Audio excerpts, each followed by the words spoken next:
آئیے آج پھر آپ کو ایک مخطوطے کی داستان سنائیں۔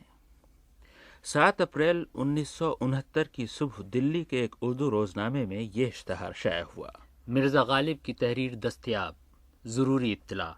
ہر خاص و عام کو اور حکومت بہار خصوصاً حاجی عبدالحمید صاحب مالک ہمدرد دواخانہ دہلی اور وہ ادارے جو غالب کے لٹریچر یا اس کی تحریر سے دلچسپی رکھتے ہوں، یہ اطلاع دی جاتی ہے کہ میرے پاس مرزا غالب کی خود نوشت بیاض غیر مطبوعہ موجود ہے۔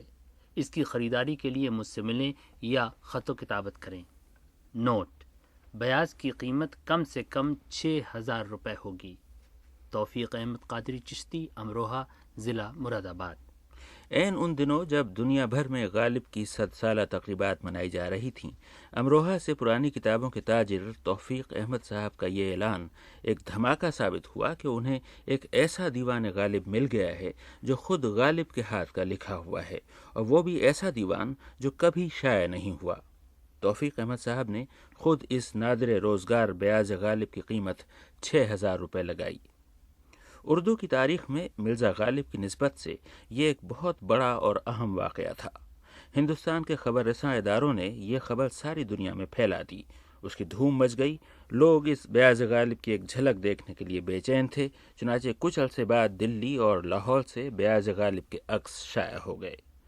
اب ضرورت تھی کہ بیاض غالب کے اصل نسخے پر ماہرین کی تحقیق شروع ہو اور غالب کی شاعری پر پڑے ہوئے باریک اور دبیز سارے ہی پردے اٹھیں کہ وہ دیوان غالب جتنی شان سے نمودار ہوا تھا اتنی ہی خاموشی اور پراسرار خاموشی سے لاپتہ ہو گیا، اور یہ حال اب کسی حال نہیں کھلتا کہ وہ کہاں ہے، کس کے پاس ہے، کون اسے چھپائے بیٹھا ہے، اور اس چھپانے میں مصلحت کیا ہے۔ اب ہم اس داستان کو شروع سے دہراتے ہیں اور دیکھتے ہیں کہ اس کہانی کے مختلف کردار خود کیا کہتے ہیں۔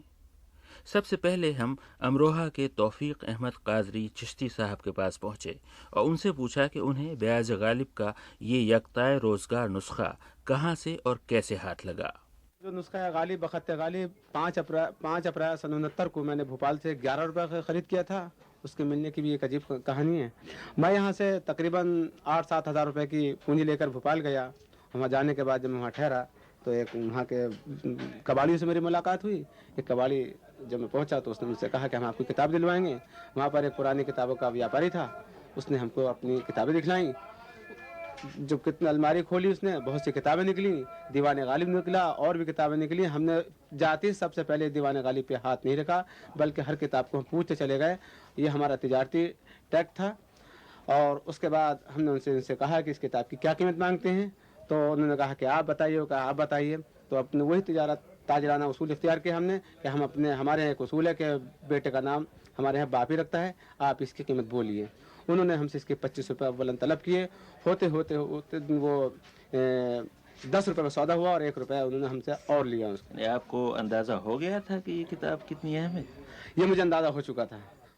امروہہ کے توفیق احمد صاحب کی اس روایت کی تصدیق کرنے کے لیے ہم بھوپال پہنچے اور ان تاجر کتب کی تلاش شروع کی جن سے توفیق صاحب کہتے ہیں کہ دیوان غالب صرف 11 روپے میں خریدا گیا۔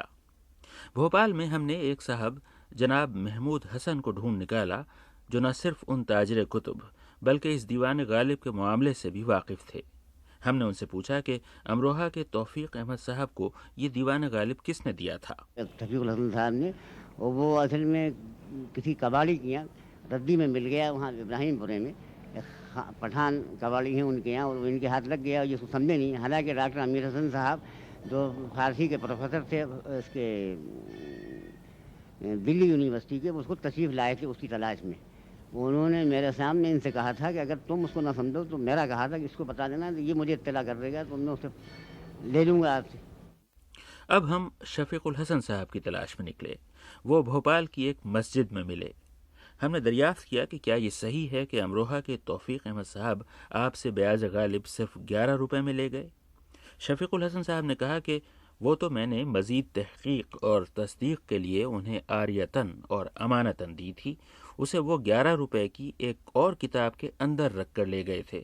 خریداری کے دعوے کے متعلق شفیق الحسن صاحب نے کہا، یہ واقعہ کے بالکل خلاف ہے، بلکہ واقعہ وہی ہے کہ انہوں نے تاریخ ٹونک مطبوعہ جو 11 روپے مجھ سے خریدی تھی، اس میں یہ اوراق غیر مجلد جو دیوان غالب قلمی نسخہ و مخطوطہ تھا اس کو رکھ کر وہ کتاب گھر اسماعیل صاحب جو بلوارہ کے اندر ان کتاب گھر رہا وہاں لے گئے، ان کو دکھلایا اور انہوں نے بس کبھی تذکرہ ان سے دریافت کیا کہ یہ کتنے میں لائے، تو انہوں نے وہی کہا کہ 11 روپے میں خرید کر لایا ہوں۔ مقصود عمرانی صاحب بھی اتفاق سے وہیں بیٹھے تھے، چنانچہ انہوں نے یہ سمجھے کہ یہ سب 11 روپے میں خرید لائے، جبکہ وہ مخطوطہ ان کے پاس گویا عاریتاً و امانتاً دیا گیا تھا برائے فروخت، لیکن فروخت نہیں کیا گیا تھا۔ یہ اس میں صریح گویا غلط بیانی ہے جس کا وہ بعد میں اعتراض بھی کر چکے ہیں۔ گویا اب قانوناً اس کے مالک آپ ہیں۔ جی ہاں، قانونی یقینی میں ہی اسی کا مالک ہوں۔ بھوپال کے شفیق الحسن خان صاحب کے اس دعوے کی تصدیق ہم نے امروہہ کے توفیق احمد صاحب سے چاہی۔ ہم نے ان سے پوچھا کہ کیا یہ طے ہو چکا ہے کہ بیاض غالب کے اس تاریخی نسخے کا اصل مالک کون ہے؟ یہ مالک طے ہو چکا ہے کہ میں اس کا مالک ہوں اور مولانا عرشی کے صاحبزادے کو یہ ان کا میرا ایگریمنٹ ہوا تھا، انہوں نے تسلیم ہے، انہی کو نہیں بلکہ تمام دنیا کو تسلیم ہے کہ اس کا اونر جو ہے وہ توفیق احمد ہے۔ یہاں سے مولانا عرشی کے صاحبزادے یعنی رامپور کے اکبر علی خان عرشی زادہ صاحب بھی اس داستان میں شامل ہو گئے۔ عرشی زادہ صاحب تقریباً 20 برسوں سے غالب کے قلم کی تمام تحریروں کے عکس جمع کر رہے ہیں اور اب تک کوئی 1000 تحریریں جمع کر چکے ہیں۔ اسٹیٹ آرکائیوز الہ آباد کے جلال الدین صاحب امروہے سے بیاض غالب کے چند صفحوں کے فوٹو اتار کر لائے اور عرشی زادہ صاحب کو دکھائے۔ ہم اب رامپور پہنچے اور وہاں عرشی زادہ صاحب سے پوچھا کہ آپ تو غالب کا خط اچھی طرح پہچانتے ہوں گے، فوٹو دیکھ کر آپ کس نتیجے پر پہنچے؟ کیا وہ نسخہ واقعی غالب کے خط میں تھا؟ وہ جب جن صفحات کے فوٹو لائے تھے ان میں آخری صفحے کا فوٹو بھی تھا، کولوفن جس میں تھا ترقیبہ، اسے میں نے پڑھا، وہ ذرا زیادہ صاف فوٹو ہوا تھا۔ تو اسد اللہ خان جہاں لکھا ہوا تھا میں نے اسے دیکھا کہ یہ وہ بالکل ویسے ہی تھا جیسے کہ غالب کے خط میں ہونا چاہیے۔ اب اکبر علی خان عرشی زادہ صاحب کی دلچسپی بڑھی۔ ہم نے ان سے پوچھا کہ پھر امروہہ میں توفیق احمد صاحب تک آپ کی رسائی کیسے ہوئی اور بیاض غالب کا اصل نسخہ آپ کو کیسے ملا؟ اتفاق ایسا ہوا کہ مجھے سرور صاحب نے علی گڑھ سے لکھا کہ بھئی تم اتنے عرصے سے کام کر رہے ہو غالب کی تحریروں کے بارے میں، ذرا تم امروہے تک چلے جاؤ اور جا کر دیکھو کہ واقعی جو یہ کہا جا رہا ہے کہ یہ غالب کے قلم کا ہے یا نہیں ہے، تم جا کر دیکھو اور پھر مجھے لکھو۔ تو گویا ایک طریقے سے میرے شوق کو اور مہمیز ہو گئی اور میں دوسرے ہی دن امروہہ پہنچ گیا۔ وہاں جو مالک اس کے تھے توفیق احمد صاحب، ان سے وہ مخطوطہ دیکھا، وہ میرے ساتھ یہاں رامپور آ گئے، ابا نے بھی دیکھا، اسے ملاحظہ فرمایا، میں نے اس سے نوٹس تیار کیے، وہ میرے ہی پاس چھوڑ گئے اسے، اور پھر یہ طے ہوا کہ ہم اسے شائع کر دیں تاکہ اس کی معلومات جو ہیں وہ زیادہ سے زیادہ لوگوں تک پہنچ جائیں۔ یعنی توفیق احمد صاحب اور عرشی زادہ صاحب کے درمیان طے ہو گیا کہ وہ مل کر بیاض غالب کو شائع کر دیں۔ چنانچہ 5 مہینے بعد یہ دیوان غالب نسخہ عرشی زادہ کے عنوان سے شائع ہو گیا۔ اس کے صرف چند 100 نسخے چھاپے گئے اور فی نسخہ قیمت 300 روپے مقرر کی گئی۔ یہاں سے کچھ اور دلچسپ واقعات شروع ہوتے ہیں۔ تقریباً انہی دنوں پاکستان کے مشہور ادبی جریدے نقوش کا غالب نمبر 2 چھپا، جس میں اسی بیاض غالب کا وہی سارا کا سارا عکس موجود تھا۔ اس کی قیمت صرف 30 روپے تھی۔ مختلف سمتوں سے آوازیں اٹھنی شروع ہوئیں کہ بیاض غالب کا یہ مخطوطہ جعلی ہے۔ امروہے کے توفیق احمد صاحب نے، جو اپنی اس دریافت سے بھاری منافع پانے کی توقع کر رہے تھے، اب اپنا حصہ طلب کرنا شروع کیا، اور آخری غضب یہ ہوا کہ اسی دوران بیاض غالب کا اصل نسخہ لاپتہ ہو گیا۔ ہم نے توفیق احمد صاحب سے پوچھا کہ عرشی زادہ صاحب سے آپ کا کیا تنازع ہے؟ تنازع میرا یہ ہے کہ جب میری کتاب چھاپی انہوں نے نہ تو مجھے اس کو معاوضہ دیا اور نہ ہی میرا انہوں نے دیوان اب تک لوٹا کے دیا جو ان کے ناجائز قبضے میں ان کے پاس موجود ہے۔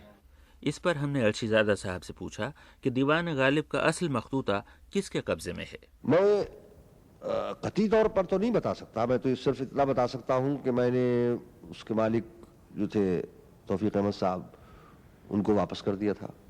انہوں نے ڈاک کے ذریعے ایک کارڈ پر اس کی مجھے رسید بھیج دی تھی، وہ میرے پاس آج بھی محفوظ ہے۔ چونکہ اسی دوران بیاض غالب کا عکس پاکستان میں بھی شائع ہو گیا تھا، ہندوستان میں ایک قیاس آرائی یہ شروع ہوئی کہ کسی نے بھاری رقم لے کر وہ نسخہ چوری چھپے ملتان میں انگریزی کے استاد اور غالبیات کے ایک ماہر لطیف الزماں خان صاحب کو پہنچا دیا ہے۔ لطیف الزماں صاحب نے اسے نقوش کے مدیر محمد طفیل صاحب کے حوالے کیا، جنہوں نے راتوں رات بلکہ دہلی کے نسخہ ارشیزادہ سے بھی پہلے اسے لاہور سے شائع کر دیا۔ اس پر ہم نے ملتان کے جناب لطیف الزماں خان صاحب کو لکھا کہ یہ تاریخی کتاب آپ تک کیوں کر پہنچی؟ انہوں نے جواب میں لکھا، دہلی میں جو فوٹوگرافر ارشیزادہ صاحب کے لیے بیاض غالب کے مختلف صفحات کی فوٹو اسٹیٹ تیار کر رہا تھا، اس نے بھی اندازہ کر لیا کہ یہ قیمتی نسخہ ہے، تو اس نے بھی فوٹو اسٹیٹ 63 صفحات کے اپنے پاس محفوظ رکھے۔ یہی صفحات میرے ایک عزیز نے بھاری قیمت دے کر خریدے اور مجھے بھیجے، اور میں نے طفیل صاحب کو ملتان لا کر یہ صفحات سپرد کر دیے۔ اس طرح طفیل صاحب نے بیاض غالب بخط غالب شائع کی۔ تو گویا خود غالب کے خط میں لکھی ہوئی بیاض غالب ادھر ادھر ہو گئی ہے، اور اب اس کا ملنا یوں بھی مشکل ہے کہ اس مخطوطے کی داستان ایک نئے موڑ پر پہنچ گئی ہے۔ بعض محققوں نے اپنے طور پر چھان بین کر کے اعلان کر دیا ہے کہ بیاض غالب کا یہ مخطوطہ جعلی ہے۔ سب سے پہلے مسلم یونیورسٹی علی گڑھ کے ایک استاد انصار اللہ نزل صاحب نے اعلان کیا کہ انہیں یہ مخطوطہ جعلی نظر آتا ہے۔ ان کے بعد کمال احمد صدیقی صاحب نے ثابت کرنے کی کوشش کی کہ بیاض غالب کا یہ نسخہ جعلی ہے۔ اب غالب کے طرفدار دو گروہوں میں بٹ گئے ہیں۔ مثلا ہم نے لطیف الزماں خان صاحب سے پوچھا کہ خود آپ نے اس بارے میں کچھ تحقیق کی؟ انہوں نے جواب میں لکھا، میں نے کالی داس گپتا رضا صاحب کو، جو غالب کے عاشق ہیں، بمبئی خط لکھا کہ وہ اپنی رائے سے آگاہ فرمائیں۔ رضا صاحب کا خیال ہے کہ مخطوطہ جعلی نہیں ہے، اور یہ کہ کمال احمد صدیقی صاحب تحقیق کے آدمی نہیں ہیں، لیکن میری ذاتی رائے یہ ہے کہ مخطوطہ جعلی ہے۔ ہم نے ادارہ یادگار غالب کراچی کے جناب مرزا ظفر الحسن صاحب کو لکھا کہ آپ کیا کہتے ہیں؟ ان کا جواب آیا، جب کمال احمد صدیقی صاحب نے اتنی مفصل اور جامع کتاب بیاض غالب کے خلاف لکھ دی، تو اب وہ لوگ جنہوں نے بیاض غالب کی تعریف میں زبردست خطبات دیے تھے خاموش کیوں ہو گئے؟ انہوں نے جواب میں کچھ لکھا کیوں نہیں؟ اس کے دو ہی جواب ہو سکتے ہیں، یا تو یہ کہ اعتراضات پڑھ کر انہیں بھی یقین ہو چلا ہے کہ بیاض غالب کا یہ نسخہ جعلی ہے، یا یہ کہ اس داستان کے کسی کردار کی نیت ٹھیک نہیں رہی، اس لیے اب کسی کو کیا پڑی ہے کہ بیاض غالب کی حمایت میں زبان کھولے اور ایک ایسی شے کی وکالت کرے جو نہ معلوم کہاں کس کی تاریک الماری میں بند ہے، اور جس کے بارے میں اب یوں محسوس ہونے لگا ہے کہ وہ شاید ہمیشہ ہی بند رہے گی۔